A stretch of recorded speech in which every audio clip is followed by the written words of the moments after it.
ẹ ǹlẹ́ ẹ̀yin èèyàn wa o ẹ tún káàbọ̀ sórí ìkànnì yìí lẹ́yìn ìtàgé. Ẹ kú bójú ọjọ́ ṣe rí.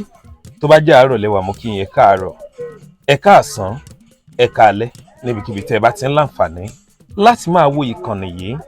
Bó bá jẹ́ èní jẹ́ àkọ́kọ́ tí ẹ̀yin kọ́kọ́ ṣalábàápàdé ìkànnì yìí, lẹ́yìn ìtàgé lórúkọ ìkànnì yìí o, níbi tá a ti ń ṣe àtúpalẹ̀ àwọn sinimá Yorùbá, èyí tá a ti wò tipẹ́, èyí tó ẹ̀ṣẹ̀ jáde tàbí èyí tó ń bọ̀ lọ́nà.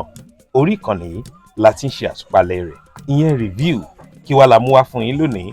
Òrìṣà bàtà, òun nìyí tá a tún mú wá yìí. Òrìṣà bàtà. Ẹ̀yin èèyàn mi, ǹjẹ́ ẹ̀yin ti wò ó àbẹ́ ẹ̀ tí ì wò ó? Ṣé ẹ ti rí àbẹ́ ẹ̀ tí ì rí? Ó yá, ẹ kì í sáré máa sọ fún yín pé kẹ́ ẹ kọ́kọ́ lọ wò ó lórí Yorubahood lórí YouTube. Ibẹ̀ nìkan lẹ ti máa rí òrìṣà bàtà wò. Tẹ́ ẹ bá wò ń bò mí, ẹ̀dá sinimá ni, ìyẹn ò dẹ̀ nítumọ̀. Àwọn òṣèré wo lẹ máa bá pàdé ńbẹ̀? Àwọn àgbà ọ̀jẹ̀, àwọn àgbà òṣèré, àwọn ògbóǹtarìgì òṣèré, àwọn tí ò ṣe fọwọ́rọ́ sẹ́yìn. Baba Wande, Iya Gbonkon, Abeni Agbon, Tamotiye, Adebisi Kazeem. Wọ́n ṣiṣẹ́ nínú sinimá yìí. Kí ló ṣẹlẹ̀ ńbẹ̀ gan-an? Ẹ wò, kólódùmarè ó máa ṣọ́ wa ní o. Gbogbo ìrìn àjò wa tá a bá rìn láyé, kólódùmarè máa ṣọ́ wa ní. Ìyàwó kò rí oyún ní, bó ṣe lóyún lóyún ń bàjẹ́.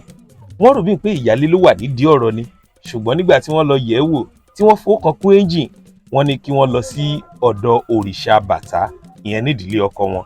Ẹ̀yin náà ẹ wo sinimá yìí lónìí, kẹ́ ẹ wo nǹkan tó ṣẹlẹ̀ ńbẹ̀, ẹ wá padà wá sí bíbáyìí, kẹ́ ẹ comment, kẹ́ ẹ wá sọ bó ṣe jẹ́ fún mi, kẹ́ ẹ sọ review yín fún mi, ṣé ẹ lè rate ẹ ní 10/10. Òrìṣà bàtà is a gripping Yoruba drama steeped in spiritual conflicts, family tension, and high-stakes dilemma with legendary performers from Baba Wande, Iya Gbonkon, Tamotiye, and Adebisi Kazeem. The movie blends moral lesson, societal reflection, and suspenseful storytelling, making it a must-watch for fans of Yoruba cinema. Gbogbo ẹ̀yin tẹ́ ẹ jẹ́ fans Yoruba cinema, ẹ lọ wò ó. Ṣàfẹ́sọ nípa ti family and sacrifice, spiritual tension, urgency and crisis, financial stakes, societal commentary. Gbogbo ẹ péjọpọ̀ wọ́n péjú sínú sinimá yìí. Òrìṣà bàtà táwọn ọ̀yà mẹ́ta ìtẹ̀ ń bà mí lẹ́rù.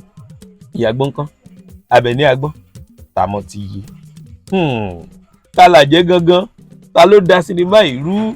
Òrìṣà bàtà, ẹ lọ wò lónìí lórí Yorubahood kẹ́ ẹ mọ nǹkan tí mò ń sọ.